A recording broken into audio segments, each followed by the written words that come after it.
Mga kabayan, mas mabigat ang second impeachment complaint bagamat walang substance ang unang impeachment complaint laban kay Pangulong Bongbong Marcos Jr. Mas detalyado at may bigat naman ang ikalawang reklamo na inihain ng Makabayan Bloc ayon kay House Senior Deputy Minority Leader Representative Edgar Erice.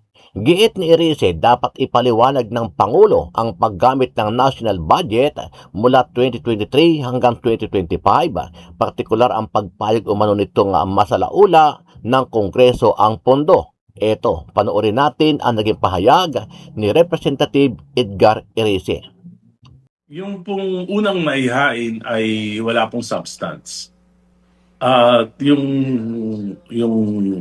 pangalawa po, isa Makabayan Bloc, ito po medyo extensive yung kanilang narration o mga facts. So, meron po akong isang tinitingnan yung tungkol dun sa paggamit ng 23, 24, 25 national budget, yung pagpapabayad ng Pangulo na salaulain ng Kongreso, yung ano na yan, yung mga budget na yan, ginamit yung program appropriation, inilagay po yung mga malalaki ang kickback na flood control at mga iba pang mga cat's eye, mga ganon, at pinalitan yung mga flagship programs like yung Metro Subway, yung PNR Elevated Railway ang naging bunga po ay na-delay yung ng halos 4 na taon yung dalawang proyekto na yon at mag-i-incur ng siguro po kulang-kulang 300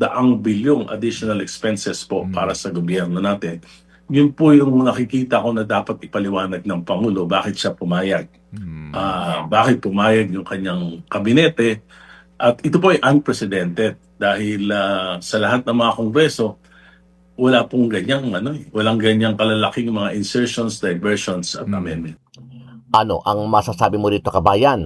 Sama-sama natin panoorin ang buong video at pakicomment nyo po ang inyong mga reaksyon at sariling opinyon.